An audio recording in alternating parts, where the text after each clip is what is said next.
बड़े उसके जैसा दुनिया में कोई दयालु नहीं होगा मेरे शिव जैसा, बहुत बहुत एडवांस। अच्छा, सबसे ज्यादा आनंद आता है ना हरतालिका तीज के दिन, तुम देख लो, भगवान भला करे ऐसो आनंद आए। इतनी बड़ी थाली में केला के पत्ते के ऊपर बालू रेत का शंकर जी बनाए और पूरे मोहल्ले की माताएं थाली भर भर के सामान लाए और ऐसी पल्लू ले लेके माताएं ककड़ी, भुट्टा, नरियल सब शंकर जी पे, बेल पत्ती, पत्ता पत्ती, धतूरा, सारा सामान शंकर जी पे और सब सामान, और शंकर जी ऐसा दबा दबाया बैठा।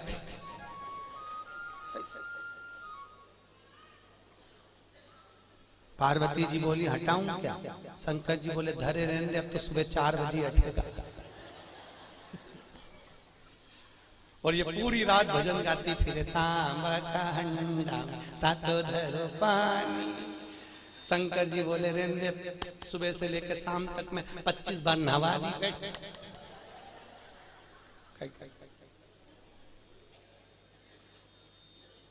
और बोलती जाए नींद आए भोला नवा के देऊंगी।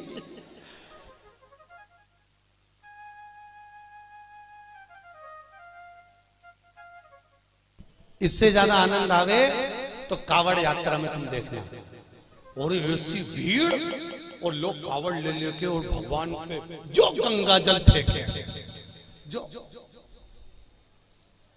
यहाँ की कावड़ तो हमने नहीं देखी कि यहाँ पर पानी कैसे चढ़ाने देते हैं, पर काशी में तो ऐसी भीड़ आती है और गंगा जली ले लेके पानी भगवान शंकर पे फेंकते हैं। और कहीं कहीं का तो गंगा जली, और पार्वती जी माँ पीछे कांच में बैठी और बैठी बैठी के भोलेनाथ जी क्या स्थिति है। शंकर भगवान बोले आन दो, अपन तो बैठे।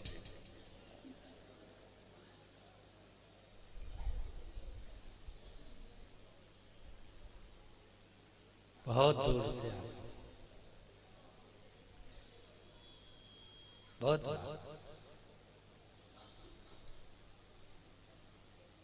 और आनंद इतना रहे ना हरतालिका तीज के दिन, माताएं दो सुबेरे से लेके 12:30 बजे तक बहुत अच्छी दिखती है। सुबह से दोपहर के 12:30 बजे तक, 12:30 के बाद तो पलंग पे मिलती पट्टा बांध के।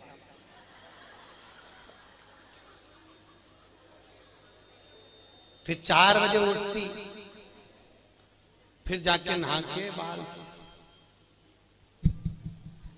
तो भी मुंह पे स्माइल बिल्कुल नहीं रहे, बेचारी ऐसी रहे जैसे मरी हत्या।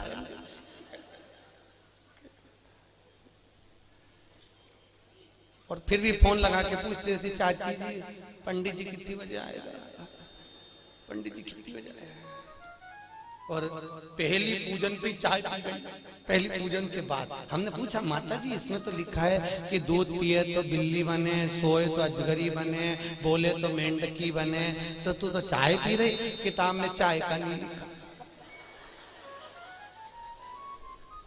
हमने फिर डबल से पढ़ी हरतालिका तीज की किताब, तो हमने देखा वास्तव में हमें चाय का नहीं था। माता इतनी चतुर, जो चीज का नहीं लिखे वो निपटा जा रहा है। इसलिए किताब छापने वाले ने भी अच्छा करा, सब चीज लिख दी। सोए तो ऐसा, दूध पिए तो ऐसा, बेचारे को नहीं मालूम होगा कि चाय भी चलेगी, तो वो भी लिख देता।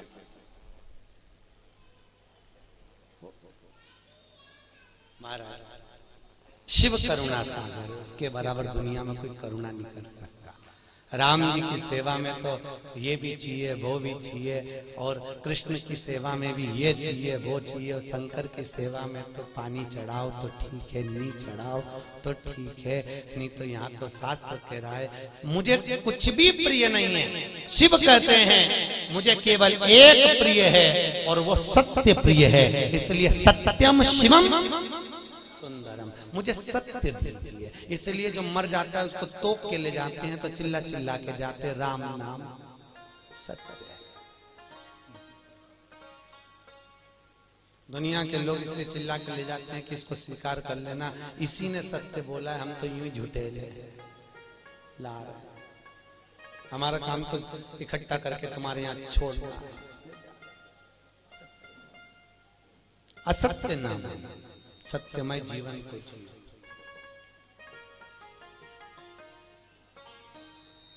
यहाँ पर इंदौर से माताएं कथा सुनने आ रही हैं। कल उनके मिस्टर से मैंने उनके बेटे से बात करी थी। आप क्या पेशा है, आपका सर्विस क्या है आपकी? कई इंदौर कोर्ट में हम वकील हैं। ठीक है, तो पर गुरुजी 4 महीने से कथा, हमने कोर्ट की नौकरी छोड़ दी, हमने वकालत छोड़ दी। हमने पूछा क्यों? शिव महापुराण की कथा में आप बोलते हो कि सत्यमय जीवन जियो और वकील बन जाते हैं, तो इतना झूठ बोलना पड़ता है, इतना झूठ बोलना पड़ता है, परिवार चलाना पड़ता है। आज भी वो माताएं आई हैं, आज भी वो भैया आया होगा कि नहीं आया होगा? आया कहीं? आए? आज भी वो कथा में आया, कहे गुरुजी मैं दूसरी नौकरी कर लूंगा पर झूठ बोलने की नौकरी नहीं चाहिए मुझे, क्योंकि मुझे जाना उसके पास में है, तो मुंह भी उसको दिखाना पड़ेगा। और अगर मेरी जिंदगी, और आपसे भी निवेदन है, तुम झूठ बोल रहे हो अपने परिवार को पालने के लिए चलेगा, पर थोड़ा सा सत्यमय जीवन जी लो। हफ्ते भर में एक दिन ऐसा बनाना जिंदगी में कि आज मैं दिन भर झूठ नहीं बोलूंगा, चाहे मोबाइल हो चाहे परिवार हो, बिगड़े काम बिगड़ जाए पर झूठ नहीं बोलूंगा। अपने जीवन को आज मैं सत्यमय जीऊंगा। केवल सत्यनारायण की कथा कराने से, शंकर पे पानी चढ़ाने से शंकर नहीं मिलेगा भाई। थोड़ा जीवन को सत्यमय जीना पड़ेगा। बहुत जीवन को तुमसे नहीं बनता, स्पष्ट कह दो मेरे से ये काम नहीं बनता, बनता तो करो सत्यमय जीवन जियो, झूठ नहीं, झूठ नहीं। मेरे को आता ही नहीं, जो आता वो आया, सामने आया, जो चीज है वो सामने। सत्यमय जीवन जियो, बहुत अच्छा लगेगा आपको। आपकी जिंदगी में आप सुंदरता प्राप्त करें। सत्यम शिवम सुंदरम, अगर सत्य बोलोगे तो शिव मिलेगा, और शिव मिल गया तो जीवन सुंदर हो जाएगा। क्यों जीना सत्यता में? क्यों जीना सत्य? असत्य के चक्कर में एक गांव के पंडित जी मर गए, बहुत विद्वान कथाकार, बड़े विद्वान प्रखर, और मर गए तो नरक में चले गए। अब गांव के 2-4 लोग और मर के नरक में गए, तो नरक में गए तो पंडित जी मिल गए। तो गांव के लोगों ने कहा पंडित जी तुम तो हमारे गांव के इतने विद्वान पंडित जी थे, तुम तो खूब पूजन पाठ करते थे, फिर नरक कैसे चले गए? पंडित जी बोले ये मैं खुद नरक नहीं आया, पत्नी के चक्कर में आया। तो पत्नी ने कहा नरक भेज दिया तुमको? वो रोज तैयार होके आके मुझसे पूछती थी मैं कैसी लग रही, तो मुझे रोज कहना पड़ता था तू बहुत जोरदार लग रही, भले वो बेकार दिखे पर कहना तो अच्छा। तो ये झूठ बोलने के चक्कर में, तो माताओं से निवेदन है, आधे से ज्यादा पति तो तुम्हारे चक्कर में नरक जा रहे। जी जियो, तुम लोग पूछो ही मत करा करो कि मैं कैसी लग रही।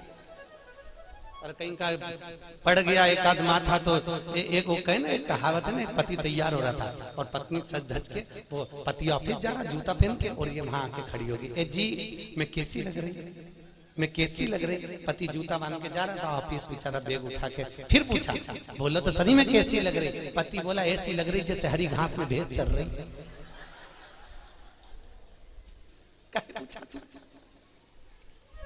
पूछा ही क्यों? भगवत तत्व की शरणागति है महाराज। जीवन में थोड़ा सत्यमय जियो, सत्यम शिवम। अच्छा, बहुत मस्त कथा कह रही है। भूत बावन भूतेश्वर भोलेनाथ ने ब्रह्मा जी को श्राप दिया। देवताओं ने मिलकर ब्रह्मदेव के लिए आदर करा, भगवान शंकर की पूजन करी। भगवान शिव ने कहा नारायण ये ब्रह्मा जी का सिर कटा है, ब्रह्मा जी के कटे हुए सिर से बट वृक्ष उत्पन्न होगा। कौन सा वृक्ष? बट वृक्ष, बड़ का पेड़। और इस बट वृक्ष के नीचे कोई देवता की पूजन नहीं होगी, होगी तो केवल पितरों की पूजन होगी। और मैंने इस ब्रह्मा के मुख को बड़ का पेड़ बनाया है, इसलिए मैं इस पेड़ के नीचे विराजमान रहूंगा। मेरा नाम वटकेश्वर महादेव रहेगा। कौन सा महादेव? वटकेश्वर। यहां पर भी होंगे वटकेश्वर महादेव कहीं ना कहीं। महाराज बड़केश्वर महादेव, जो घर में चिड़चिड़ापन रहता है, क्रोध रहता है, झगड़ा होता है, क्लेश मचा होता है, घर में शांति नहीं रहती, तो बड़केश्वर महादेव के मंदिर में जो जलाधारी होती है, उस जलाधारी में अपना नाम और गोत्र बोलकर बेलपत्री की डंडी को फंसाकर उसमें 1 लोटा पानी और दूध चढ़ाकर आ जाइए, घर में शांति हो जाती है, कभी क्लेश नहीं मचेगा। सोमवार की अष्टमी के दिन ये क्रम किया जाता है। कौन से दिन? जम के बोलिए। सोमवार की अष्टमी, बड़केश्वर महादेव के मंदिर में। बड़केश्वर शिव को भगवान ब्रह्मा का मुख बड़का हो गया। समय आया, ब्रह्मा जी ने सृष्टि की रचना आगे बढ़ गई। भगवान विष्णु ने ब्रह्मा जी से कहा, ब्रह्मदेव सृष्टि की रचना करिए। शंकर जी से पूछा, ब्रह्मा जी ने सृष्टि कैसी रचना है? भगवान भोलेनाथ ने अपना अर्धनारेश्वर स्वरूप का दर्शन दिया। आधा पुरुष आधा स्त्री, आधा शिव आधा पार्वती के रूप में भगवान दर्शन दिए और कहा, इस रूप को ब्रह्मा जी देख लो और ऐसी सृष्टि की रचना कर दो। आधे पुरुष आधे स्त्री बना दो। ब्रह्मा जी पुरुष और स्त्री का निर्माण कर रहे थे। उन्होंने कहा, शंकर जी ने कहा आधा पुरुष आधा स्त्री बना दो, तो ब्रह्मा जी ने दोनों को भेले करके बना दिया। शंकर जी और पार्वती जी का जो स्वरूप का दर्शन करा तो पुरुष और स्त्री को दोनों को जोड़कर बना दिया। जैसे जोड़कर बनाया तो ब्रह्मा जी ने चारों तरफ किन्नरी किन्नर उत्पन्न कर दिए। चारों तरफ किन्नरों की सृष्टि हो गई। सबसे पहली पृथ्वी पर अगर कोई सृष्टि की रचना हुई थी तो उसके निर्माता ब्रह्मा, और ब्रह्मा ने अगर पहली सृष्टि रची थी तो वो किन्नर की थी। किनकी सृष्टि थी? जम के बोलिए। किन्नरों की सृष्टि। चारों तरफ किन्नर ही किन्नर हो गए। जब किन्नर किन्नर चारों तरफ हो गए, इतने में वहीं से भगवान शंकर और भगवान विष्णु निकल कर आ रहे थे। भगवान विष्णु ने कहा, चलो प्रभु सृष्टि की रचना हो गई होगी, देख लेते हैं। भगवान नारायण ब्रह्म शंकर जी के साथ जैसे नीचे आए, आकर देखा तो किन्नर किन्नर नजर आए। जैसे ही किन्नरों को देखा, इतने में भगवान विष्णु ठहाका लगाकर हंस दिए। भगवान शंकर को बुरा लग गया। शंकर जी ने कहा, नारायण तुम क्यों हंस रहे हो? अरे प्रभु, ब्रह्मा जी से कहा था सृष्टि की रचना करो, आधे पुरुष आधे स्त्री बनाना, उन्होंने जोड़कर बना दिया, दोनों को पुरुष स्त्री किन्नर बन गए। शंकर भगवान बोले, गलती किससे नहीं होती? ब्रह्मा से गलती हुई है तो सबरेगा सुधरेगा, पर ब्रह्मा जी से गलती हुई है, पर भगवान नारायण तुम इन किन्नरों पर हंसे हो, तुम्हें भी पृथ्वी पर जाकर किन्नर बनना पड़ेगा। किसको? जम के बोलिए। भगवान नारायण, तुम्हें पृथ्वी पर जाकर किन्नर बनना पड़ेगा। भगवान विष्णु ने क्षमा मांगी, प्रभु क्षमा कर दी। नहीं, शंकर जी बोले आप हंसे हो इन किन्नरों पर, तो तुमको किन्नर तो बनना पड़ेगा। और याद करो वो चरित्र, जब भगवान विष्णु किन्नर बने थे। कथा सुनी होगी आपने महाभारत की, कि द्रौपदी को जब लेकर आए अर्जुन, और अर्जुन जब द्रौपदी को लेकर आए तो माता कुंती ने भोजन बनाते बनाते कह दिया 5 बांट लो। अर्जुन ने कहा, द्रौपदी मेरी माँ ने कहा है तुम्हें 5 पतियों की पत्नी बनना पड़ेगा। द्रौपदी ने कहा, बन जाऊंगी, पर शर्त एक है, एक एक पति के साथ में 1-1 साल रहूंगी, और मेरे पति के कमरे में अगर कोई दूसरा पति आ गया तो उसको 5 वर्ष के लिए बन जाना पड़ेगा। अगर आप मंजूर करते हो तो मैं 5 पतियों की पत्नी बनने को तैयार हो जाता। द्रौपदी ने 5 पतियों के साथ में फेरे लिए, रहने लगी। आज भीम के साथ में द्रौपदी रह रही थी, और भीम के साथ द्रौपदी रह रही, और इतने में अर्जुन के पास में एक ब्राह्मण आकर बोला, अरे महाराज मेरे बच्चे को शेर उठा कर ले गया, बचाइए मेरे बच्चे को। और इतने में अर्जुन गया, मेरा गांडीव कहाँ है? गांडीव तो भीम के कमरे में था। और अर्जुन गया और भीम के कमरे से गांडीव लेकर आ गया, और लेकर आया, बच्चे को बचा लिया। पर द्रौपदी हाथ जोड़कर खड़ी हो गई, तुम्हें 5 साल के लिए बन जाना पड़ेगा। अर्जुन 5 वर्ष के लिए बन चले गए। नागों की कन्या उलूपी के साथ में अर्जुन ने शादी कर ली। अर्जुन का एक लड़का हो गया जिसका नाम था अरावण। क्या नाम था? जम के बोलो। अरावण। क्या नाम है? अरावण। अर्जुन का लड़का हो गया। अर्जुन वापिस आ गए। जब कौरव और पांडवों का युद्ध चालू हुआ तो कुरुक्षेत्र की भूमि, युद्ध की भूमि को प्रसन्न करने के लिए चंडी को प्रसन्न करना था, और चंडी को प्रसन्न करने के लिए नियम था कि जब युद्ध प्रारंभ होगा तो दोनों तरफ से परिवार में से एक एक बलि देना पड़ेगा किसी व्यक्ति की। कौरव तो खुश हो गए, हम तो 100 भाई, एक मर गया तो 99 बच जाएंगे, पर पांडवों का क्या होगा, 5 में से एक मर गया, 4 ही बच पाएंगे। भगवान कृष्ण को नींद नहीं आ रही, बेचैनी बनी हुई है। अर्जुन से कहा, अर्जुन तुम 5 में से मैं किसी को मरता हुआ नहीं देख सकता। अर्जुन ने कहा, स्वामी किसी को तो मरना पड़ेगा, बलि तो देना है चंडी को प्रसन्न करने के लिए परिवार का। कौन देगा बलि? एक मरना। अर्जुन याद कर, तू वन गया था तो तेरा लड़का हुआ था, तू जा उस लड़के को लेकर। अर्जुन गया वन में, जब तक लड़का बड़ा हो गया था रावण, उसको लेकर आ गया। रावण, हमें युद्ध में तुम्हारी जरूरत है। उसने कहा, पिताजी चिंता मत करो, मैं तुम्हारे लिए प्राण देने को तैयार हूं, मरने को तैयार हूं। रावण आया, भगवान द्वारकाधीश ने कहा, रावण तुम कहते हो कि मैं प्राण देने को तैयार हूं, तुम्हारे प्राण चाहिए। रावण कहता है, युद्ध के मैदान में मैं मरने को तैयार हूं दादा, मैं मर जाऊंगा। भगवान कृष्ण ने कहा, युद्ध के मैदान में तुमसे युद्ध नहीं लड़वाना, चंडी को प्रसन्न करने के लिए कौरव और पांडवों में से एक एक बलि जाना है। कौरव अपने भाई की बलि दे रहे हैं तो हमको तुम्हारी बलि देना है। रावण कहता है, दादा मरने को तैयार हूं, परंतु एक दिक्कत है। क्या?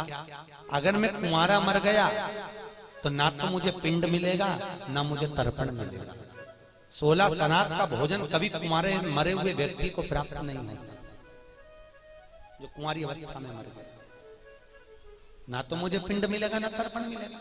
मैं आहूत बन जाऊंगा, मैं वासुक बन जाऊंगा, मैं फिरता फिरूंगा प्रेत योनि में, मेरी मुक्ति नहीं होगी। एक काम करिए, मेरी शादी कर दो, फिर मैं मर जाऊंगा।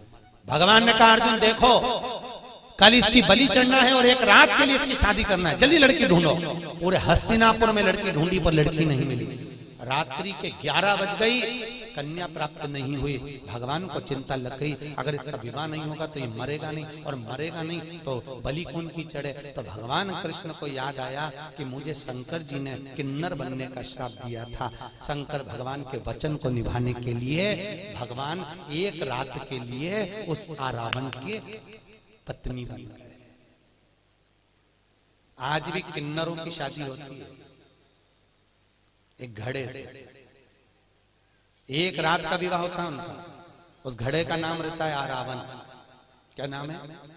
किन्नरों के पति का नाम है आरावन। उस घड़े से विवाह होता है, फिर घड़े से ही वो मांग भरते हैं, घड़े से ही मंगल सूत्र पहनते हैं। इसलिए हमारे यहाँ किन्नर मांग भी भरते हैं, मंगल सूत्र भी पहनते हैं, हाथ में चूड़ी पहनते हैं, पाँव में बिछूड़ी पहनते हैं। तो कई लोगों के मन में आता है इनका पति कौन है? इनका पति आरावन। एक रात्रि का विवाह किया जाता है इनका, एक रात्रि। और उस आरावन का विवाह भगवान द्वारकाधीश के साथ में हुआ। किन्नर भगवान को बनना पड़ा, प्राण छूटे उस आरावन के। भगवान फूट फूट कर रोए। भगवान ने ये लीला शिव जी के वचन को निभाने के लिए। किन्नर शास्त्र कहता किसी पर मत हंसो जिंदगी में कभी भी। ना जाने कौन सी घड़ी, किस पल, किस जगह, किस स्थान पर हम हंस दिए और वो बुरा बुरा हो गया। ना हंसिए। अपने को प्रसन्न रहना है, अपनी जगह पर रहिए। अपने को अलमस्त रहना, अपनी जगह पर रहिए। पर किसी को देखकर, किसी को उंगली उठाकर, किसी की ओर निगाह कर कर हमारे चेहरे पर प्रसन्नता का भाव नहीं होना चाहिए। उसको ना जाने कब ठेस पहुंच जाए। प्रसन्न भाव बहुत। आज ब्रह्मा जी तुमने सृष्टि की रचना ठीक नहीं करी, इसलिए आज भी हिंदू धर्म की रीति है भगवान शंकर का अर्धनारीश्वर स्वरूप का फोटो मंदिर में लगा सकते हो, आश्रम में लगा सकते हो, पर घर में अर्धनारीश्वर स्वरूप का फोटो नहीं लगाया जाता। शंकर के आधे शिव और पार्वती का स्वरूप। कौन सा स्वरूप? जम के बोलिए, अर्धनारीश्वर। घर में नहीं लगता वो फोटो। अगर आपको लगेगा तो कहीं आश्रम में लग जाए, कहीं मंदिर में लग जाए, कहीं अन्य जगह पर लग जाए, और घर में अर्धनारीश्वर स्वरूप का फोटो नहीं लगाया जाए। अर्धनारीश्वर स्वरूप का दर्शन सृष्टि की रचना का फिर निवेदन करा। ब्रह्मा जी ने अपनी जंघा से मनु और शत्रुपा को प्रकट करा, उन्हीं की सृष्टि आगे बढ़ी। उत्तानपाद प्रियवत कन्या देवहूति प्रसूति आपूति हुई, और कन्या प्रसूति का चरित्र वर्णन किया गया जो दक्ष प्रजापति के साथ में दिया। माता प्रसूति के गर्भ से कई बच्चों का जन्म हुआ, कई बच्चों ने जन्म लिया, पर जितने बच्चे लड़कों ने जन्म लिया उनको देवऋषि नारद ने सत्कर्म में लगा दिया, सबको भजन में लगाया, कीर्तन में लगाया, सबको सत्संग में लगाया। 60 कन्याओं का जन्म हो गया। कन्याओं के जन्म के बाद भी देखो, माता प्रसूति के गर्भ से जितने बच्चों ने जन्म लिया वो सब संस्कारित हुए, सब संस्कार। और फिर निवेदन है, जिस गांव में पानी की कमी होती है वहां की फसल बिगड़ जाती है, और जिस घर में संस्कारों की कमी होती है वहां की नस्ल बिगड़ जाती है। इसलिए नस्ल को सुधारने के लिए संस्कारों का होना जरूरी है। क्या दीजिए बच्चों को? अरे बोलो तो, संस्कार श्रेष्ठ। क्यों कहते हैं कि बच्चों को गीता पढ़ाओ? कहीं के लिए कहते हैं? किस लिए कहते हैं? गीता पढ़ाने पर प्रेशर क्यों दिया जाता है? पढ़ाओ बच्चों को गीता। क्यों? आज घर के बच्चे अगर गीता पढ़ लेंगे तो कल ये बच्चे बड़े होकर कोर्ट में गीता पर हाथ नहीं रखेंगे। अगर आज इन्होंने पढ़ ली है तो कल इनको अदालत पर गीता में हाथ नहीं रखना पड़ेगा। इनको पढ़ाई, इनको संस्कार दीजिए। बच्चों को कार मत दो, क्योंकि बच्चों को कार दोगे तो वो बेच कर खा जाएंगे। बच्चों को संस्कार दोगे तो कारों की भी लाइन लगा देंगे। अगर और कार जब शोभा देती है जब उनमें संस्कार हो महाराज। धन जब शोभा देता है जब आपके भीतर नम्रता हो साहब। मालूम पड़े पैसा बढ़ गया और अभिमान बढ़ गया, अहंकार बढ़ गया तो भगवान भी कहते हैं बढ़ने दो, बढ़ने दो। होता है, कई लोग कहते हैं महाराज हमारा पड़ोसी कभी अगरबत्ती नहीं लगा, हमारा पड़ोसी कभी मंदिर नहीं जा, और 4 चौगुना बढ़ते चले जाए। भगवान उसको खूब दे दिया, और हम तो रोज मंदिर जाएं, रोज अगरबत्ती लगाएं, रोज दिया बत्ती करें, रोज भगवान के मंदिर में पहुंचे, तो भी हमको दुख मिल रहा, हमें तकलीफ। कहते कि नहीं कहते लोग? हम ही कष्ट में, हम ही परेशान। हम मंदिर जाते हैं, हम मंदिर जाएं तो भी हम परेशान, और हमारा पड़ोसन, हमारी देवरानी, हमारी जेठानी, हमारे रिश्तेदार कभी मंदिर नहीं जाते तो वो तो बढ़ते करिए, बढ़ते करिए। तो ये चरित्र शिव महापुराण में लिखा है। एक बार भगवान विष्णु देवऋषि नारद के साथ पृथ्वी पर निकले। अच्छे से समझ लेना कि तुम्हें दुख क्यों मिल रहा है, और जिसको भगवान ने दिया तो उसको और क्यों दे दिया। अच्छे से समझ। विष्णु और लक्ष्मी, विष्णु और नारद निकले। निकलते समय नारद जी ने भगवान नारायण से कहा मुझे भूख लग रही है बहुत। भगवान ने कहा मुझे भी भूख लग रही है। सामने सेठ जी का घर है, चल वहां से कुछ खा लेते हैं। सेठ जी क्या पहुंचे, ब्राह्मण का रूप रखा। सेठ जी भिक्षाम देही, सेठ जी भिक्षाम देही। सेठ जी पान चबाते चबाते बाहर निकल कर आए। क्या है? हमें भूख लग रही है महाराज, कुछ होए तो दे दीजिए। सेठ जी बोले तुम्हारा बाप रख के गया जो तुमको दे दो, निकलो यहां से बाहर, फिर ही फोकट का है, चलो। सेठ जी ने धक्के मारकर निकाल दिया। नारद जी भगवान नारायण से बोले प्रभु बहुत घोर अपराध हुआ है, अपना अपमान हुआ है, श्राप दो इसको, देव श्राप। ये सेठ कंगाल होना चाहिए, भिखारी होना चाहिए, देव श्राप। भगवान नारायण ने पीछे मुड़कर देखा, दोनों हाथ उठाकर कहा जा 4 चौगनी लक्ष्मी और बढ़े, तू और करोड़पति बनता चले जा, और धनपति बने। देवऋषि नारद ने भगवान विष्णु को देखकर कहा उसने तुम्हारा अपमान करा, उसने तुम्हें अपशब्द कहा और तुम उसको क्या करो 4 चौगनी लक्ष्मी और बढ़े। वो पहले से तो सेठ है, और सेठ बन जाए। हाँ बनने दे, चल। नारद जी को बुरा लग गया और आगे गए। भगवान के भूख लग रही, क्या करें? सामने बुढ़िया का मकान था, झोपड़ा। आवाज लगाया माँ भैया हमको भूख लगी है। माता जी ने आकर आसन बिछाया, बिछाकर कहा मैं तुम्हारे लिए पानी लाती हूँ। पानी लाई। क्या बात है? हमको भूख लग रही है। बूढ़ी अम्मा ने कहा महाराज जी हमारे यहाँ तो कुछ है नहीं, केवल एक गाय है, उसी गाय का दूध मैं लेती हूँ, उसी गाय का दूध बचा है, तुम दोनों ले लो। अभी लाती हूँ। गौ माता का दूध लाकर भगवान नारायण और नारद को दिया, दोनों ने पिया, पीकर चले। नारद जी ने कहा कितनी अच्छी माता है, कितनी सेवा करिए प्रभु, इसको आशीर्वाद दीजिए, खूब आगे बढ़े। बेचारी के यहाँ कुछ भी नहीं है, केवल एक गाय है, केवल एक गाय, आप आशीर्वाद दीजिए।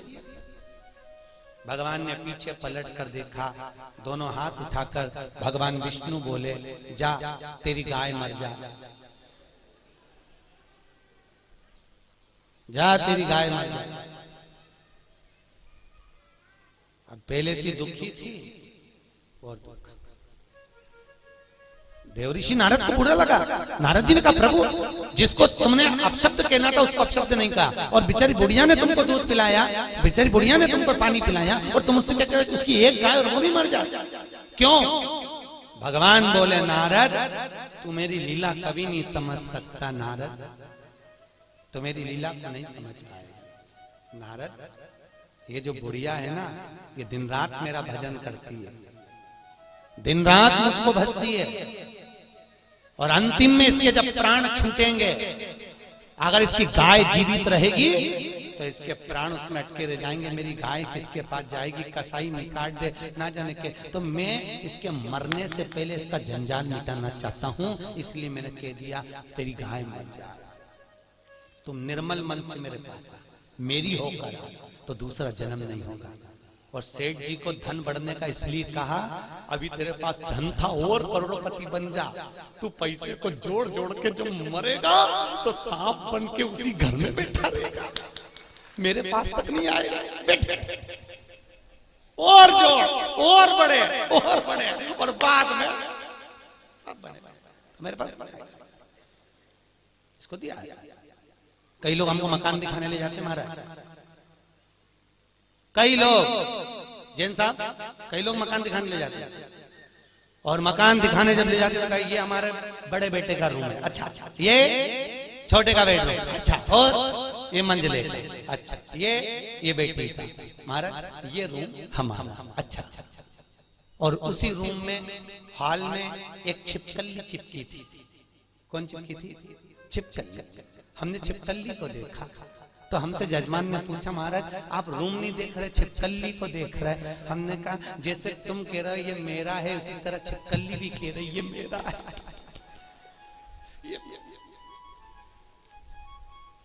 ना जाने कौन तुम्हारे परिवार का, तुम्हारे कुल का, मेरा कहते कहते मर गया तो छिपकली बन के अभी भी नहीं छूट रहा, इसलिए माही चिपकी हुई है, उसको 25 बार भगा फिर आ जाता, मेरा घर मेरा घर। अब बताओ आप में से कौन कौन छिपकली बनना चाहता है?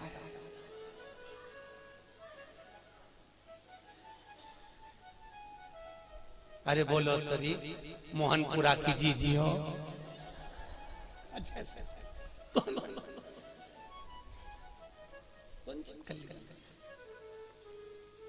कभी मत कहो कि मेरा है। क्या लाए थे क्या? ले जाओगे मुट्ठी बांधे आए हाथ पसारे, जाओगे सब धरा रह जाएगा, एक से बढ़कर एक साड़ियां फाल पी को लगी की लगाई।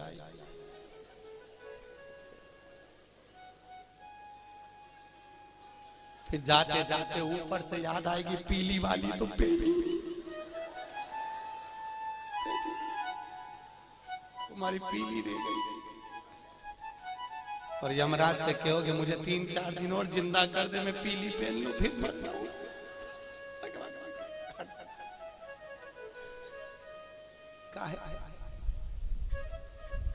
धरी पड़ी और जाएगा जब यहाँ से कुछ भी ना पास होगा, 2 गज कफन का टुकड़ा तेरा लिबास होगा, केवल 2 गज और कुछ भी। कितनी जगह ट्रेन में सफर कराया? अरे बोलो तो जम के, रिजर्वेशन कराया, सीट मिली थी, सोए थे, बस उतनी जगह जिस सीट पे सोए थे और दूसरे की सीट पे चढ़ने की कोशिश भी मत करना, सामान फेंक देगी। उतनी और उतनी सी जगह, और उसके बाद में भी जगत का झमेला। काकी ने ऐसा बोल दिया, चाची ऐसी बोल दी, बुआ जी ऐसी बोल दी, उन्होंने ऐसा बोल दिया, रोए रोए मरी जा रही। और कितना भी रो लो, आखिरी का फोटो में तो स्माइल देना ही पड़ेगा जो दीवार पे टंगेगा। और माला प्लास्टिक के फूल की ऐसी, और डॉक्टर स्माइल देती रहेगी। और वो फोटो के बाद में 16 शराब में नीचे उतरेगा, और नीचे उतर के फिर खीर और पूड़ी को ऐसे मल के चिपकाएंगे, और अम्मा स्माइल देगी, और खीर पूड़ी चिपकी रहेगी पूरी साल। वो खीर पूड़ी इसलिए चिपका देंगे। कथा सुनने के बाद मेरे चैनल को लाइक और सब्सक्राइब करना ना भूलें। हर हर महादेव।